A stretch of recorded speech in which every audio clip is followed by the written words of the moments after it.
নমস্কার বন্ধুরা, তোমরা কেমন আছো? আমি ভালো আছি। আজকে একটা নতুন আইটেমের রান্না নিয়ে চলে আসলাম। বন্ধুরা দেখো, আমি আমার টাইটেল থাম্বনেল দেখে বুঝতে পারতেছো আমি কি নিয়ে আজকে রান্না শুরু করব। আজকে একটা নতুন রকমের রান্না নিয়ে রেসিপি নিয়ে চলে আসছি। আর আমার নতুন দর্শক হয়ে থাকলে আমার চ্যানেলটা অবশ্যই সাবস্ক্রাইব করে দিবে, লাইক কমেন্ট শেয়ার করে দেবে। বন্ধুরা দেখতে থাকো। বন্ধুরা আমি কড়াইতে তেল গরম দিয়ে দিলাম, এখন জিরা দিয়ে দিচ্ছি। তোমাদেরকে আমি দেখাচ্ছি নতুন রান্নার কিভাবে করতে হয়, সেটা আমি আজকে করলাম। আজকে হয়তো কোনো দিন করি নাই, আজকে করতেছি প্রথম ফার্স্ট। এই গ্যাসের চুলায় রান্না করতেছি, তোমাদের সাথে শেয়ার করলাম। সেটা আমি আজকে কি দিয়ে কি রান্না করব, কিভাবে করতেছি সেটাই তোমাদের সাথে দেখাচ্ছি। দেখো, রাঁধতেও যদি না পারি তাও চেষ্টা করব তোমাদের সাথে শেয়ার করব কিভাবে রাঁধবো আজকে চিকেন মটন। দেখো, আজকে হচ্ছে আমাদের মাংস রান্না হবে, পোলট্রি। দেখতে পাচ্ছ আমি এই যে পেঁয়াজ কুচি দিয়ে দিলাম, দিয়ে দিব। তেল গরম হয়ে গেছে, জিরা দিয়ে দিচ্ছি। এখন আমি এই যে পেঁয়াজ দিয়ে দিলাম। আর জানি না তোমরা হয়তো গোটা গোটা রসুন খাও কি না, আমি আবার গোটা গোটা রসুন খাইতে ভালোবাসি। খাসিতে পাঠাতে সেভাবে যেভাবে দিই সেভাবে আমি এগুলো তো দিয়ে দিলাম। 4টা রসুন দিয়ে দিছি, জানি না কীরকম হবে। দিয়ে নাড়াচাড়া করতেছি, ভাজতেছি। আর এখানে দেখতে পাচ্ছ, এখানে শুকনা লঙ্কা বাটা নিয়ে নিছি, কাঁচামরিচ কাটে নিয়েছি, ওইটা ভাজিতে দিয়ে দিব। হলুদ লবণ নিয়ে নিছি। আর এখানে জিরা বাটা আর তোমার রসুন বাটা আদা বাটা একখানে করে নিছি, সেই জন্য তোমাদেরকে মশলা বাটাটা দেখাইলাম। এই যে এভাবে বাটে বুটে সব রেডি করে নিয়েছি আমি। এই যে এখন আমার পেঁয়াজগুলো, এদিকে আমার ভাত চড়ায় বসিয়ে দিছি।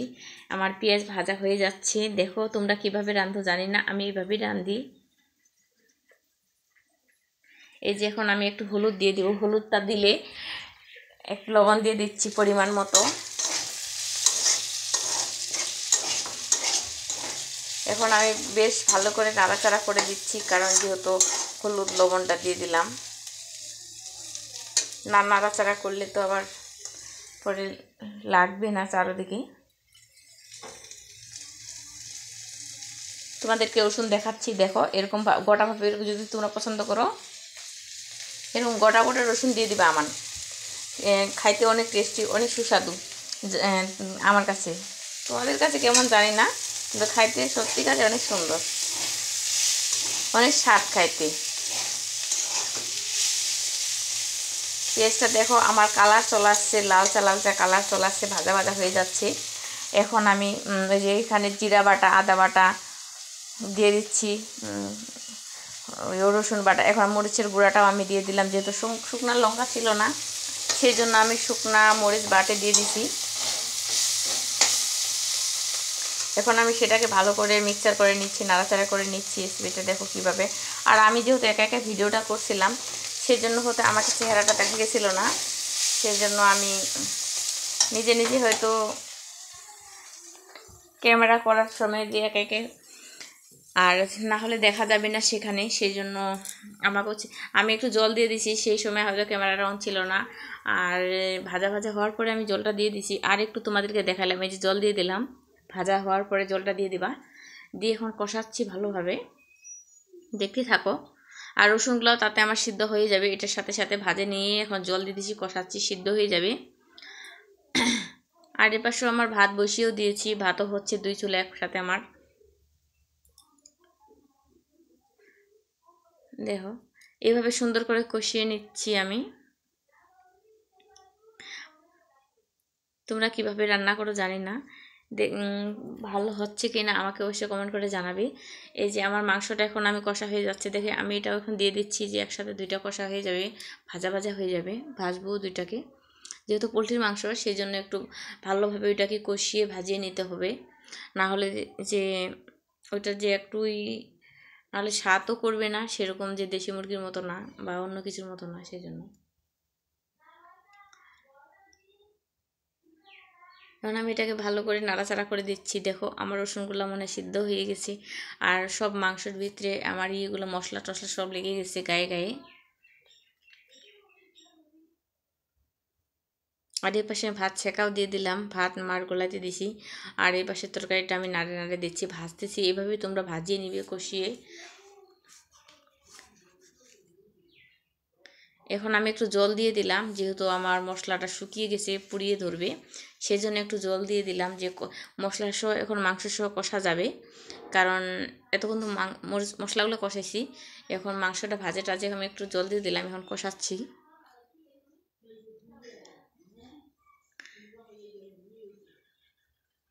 যেহেতু আমি শুকনো লঙ্কা দিই নাই, যেহেতু একটু মরিচ বাটা দিছি, সেরকম লাল ছিল না, সেই জন্য হয়তো কালারটা বেশি ভালো আসতেছে না। তোমরা অবশ্যই দেখবে, পুরো ভিডিওটা দেখার জন্য অনুরোধ থাকলো বন্ধুরা। আর আমার তরকারিটা কেমন হচ্ছে, আমার রেসিপিটা অবশ্যই কমেন্ট করে জানাবে। আর নতুন হয়ে থাকলে আমার অবশ্যই চ্যানেলটাকে সাবস্ক্রাইব করে নতুন নতুন নিত্য তোমাদের কাছে ভিডিও চলে যাবে। এই যে আমি এই পাশে আমার একটু একটু মুখটাও দেখা গেছিলো, আমার এটা হাতটা গরম মার লাগলো। এই মাত্র ভাত যখন আমি মার গলাচ্ছিলাম, তখন আমার গরম লাগছে, তার জন্য আমি একটু পেস্টও দিয়ে দিলাম, টুথপেস্ট দিয়ে দিলাম। টুথপেস্ট দিলে ঠান্ডা হয়ে যাবে, আর টুথপেস্টটা অনেক হচ্ছে ঠান্ডা, সেই জন্য ওইটা দিলে ব্যথা ঠসা পড়বে না, হয়তো জ্বলবে না। আর আমি কথাও বলতেছি, আমাকে দেখা যাচ্ছে না, সেই জন্য আমি এটা দিয়ে দিছি টুথপেস্টটা। তোমাদের যদি কখনো গরম ছেঁক লাগে বা পোড়া যায়, যে কোনো মাঠটার পরে সেখানে জল দেওয়ার পরে এটা পেস্টটা লাগাই দিবা, কিচ্ছু হবে না। আর দেখো, আমাকে তো ভালো মতো দেখা যাচ্ছে না, সেজন্য আমি তরকারিটা এখন নাড়াচাড়া করে দিচ্ছি। দেখো তোমরা কেমন হচ্ছে, কষায় নিচ্ছি ভালোভাবে। এই যে আমার এটা কষা কষা হয়ে যাচ্ছে এখন, দেখো। একবার সেইভাবে ভালো করে কষিয়ে নিবা, নাহলে একটা গ্যাস থাকে, গন্ধ থাকে পোলট্রি মাংস, সেই জন্য ওইটা থাকবে না। আগে মশলাটা কষিয়ে নেওয়ার পরে মাংসটা দিয়ে একটু ভাজে, তারপরে আর একটু জল দিয়ে মাংসটা আবার এখন কষিয়ে নিচ্ছি। দেখো শুরু থেকে শেষ পর্যন্ত কীভাবে আমি রান্না করি, কীরকম হয়, বন্ধুরা তোমরা দেখতে থাকো। এখন আমি একটু কমিয়ে দিলাম চুলার আঁচটা, যেহেতু আমার জল শুকিয়ে গেছে, কমিয়ে না দিলে হবে না। আর একটু বাড়িয়ে দিচ্ছি আবার।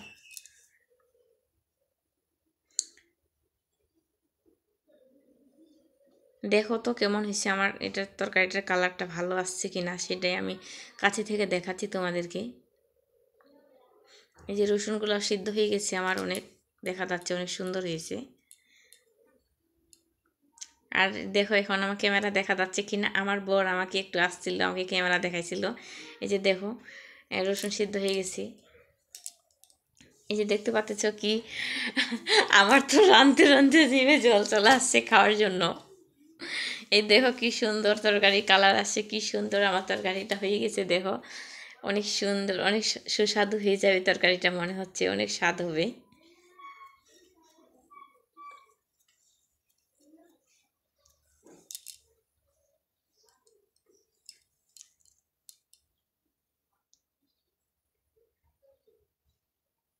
দেখো কি তেল বের হয়ে গেছে, এখন আমার তরকারি আমার হয়ে হয়ে আসছে, কষা কষা হয়ে গেছে, কষানো। দেখো এখন আমার একটু জল নাই, কষা হয়ে গেছে।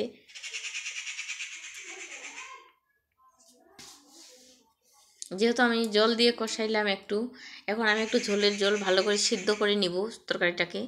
মাংসটাকে সিদ্ধ না করলে তবে ততটা ভালো হবে না, যেহেতু পোলট্রির মাংস, তাকে বেশি করে একটু সিদ্ধ করে নিতে হবে, যেন রসুনটাও সিদ্ধ হয়ে যায়, মাংসটা যেন আমার ভালো সব মশলা যেন ভিতরে ঢুকে, সেই জন্য একটু ঝোলের জল দিয়ে দিলাম।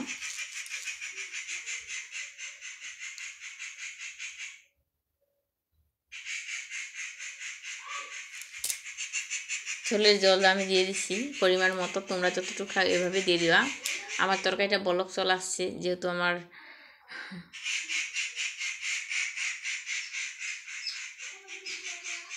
আমি যতটুকু পরিমাণ ঝোল ওঠাবো ওইভাবে নাড়ে চাড়ে দেখতেছি আমার কতটুকু ঝোল আছে আর কতটুকু থাকবে, বেশি আছে না কম আছে থাকবে, সেভাবে আমি দেখে নিচ্ছি। আমার তরকারিটা আর একটু ঝোল শুকাবে, হয়ে হয়ে আসতেছে, দেখো। আর আমার সব মশলা, কোনো পেঁয়াজগুলো দিছে এতগুলো সব গলে গেছে, কোনোটাই আমার এখানে নাই, সব মিশে গেছে। পেঁয়াজগুলো আমার কোনো বাকি নেই, আমার নাই, সব গলে গেছে। আর আমার তরকারি হয়ে হয়ে আসছে, মোটামুটি এখন আমি চুলার আঁচটা একবারে কমিয়ে দিলাম যে তেল যেন উঠে। আর এটা হচ্ছে আমার মশলার গুঁড়া, তোমরা দেখতে পারলা, তোমাকে দেখাইলাম। এটা একটা গরম মশলার গুঁড়া যেটাকে বলা হয় সব কিছু মশলা, ওইটা আমি একটু দিয়ে দিব পরিমাণ মতো, যেহেতু আমি ওই সব কিছু খালি জিরা বাটা দিছি, সেই জন্য আমি এটা মশলার গুঁড়া এখানে লং আছে, দারচিনি আছে, এলাচ আছে, এই মশলাগুলো দিয়ে বাটানো কিনে নেওয়া হয়েছে। এটা নাহলে একটা গন্ধ হবে, গন্ধ করে যেটা, এটা গন্ধ আসবে না এই মশলাটা দিলে। আর এখন দেখো আমি চুলার আঁচটা একবারে লো করে দিয়েছি, তার জন্য আমার মাংসটা থেকে তেল বের হচ্ছে, কত সুন্দর দেখো, অনেক সুন্দর হয়ে গেছে, সুস্বাদু দেখতে, অনেক টেস্টি হয়ে যাবে। এখন আমি চুলার আঁচটা নিভিয়ে দিয়েছি, যেহেতু আমার এটা হয়ে আসছে। এখন আমি একটা বাটিতে করে সেটা ঢেলে নিব, তোমাদেরকে সেটা আমি দেখাবো। দেখো এখন আমার হয়ে গেছে, তার জন্য তোমাদের সাথে বলতেছি যে এখন এই যে দেখো কেমন হইলো। চুলার আঁচটা এখনও লো করে আছে, তেলটা যেন উঠে। যখন হয়ে আসবে, হওয়ার আগে আগে বেশি জাল দিবা না তরকারিটা, মাংসটাকে একটু কমাই দিবা, তাহলে তেলটা উঠবে আর অনেক ভালো হবে। এখন আমি চুলাটা নিভিয়ে দিলাম, দেখতে পারলা। এখন আমি একটা বাটিতে করে তুলে নিব। দেখো এই যে আমি এখন তুলে নিচ্ছি, দেখো কীরকম হয়েছে আমার তরকারিটা, তোমরা কমেন্ট করে অবশ্যই জানাবে। কালার সুন্দর হয় নাই, হয়তো দেখা যাচ্ছে না, কালারটা অবশ্যই ভালো হয়েছে।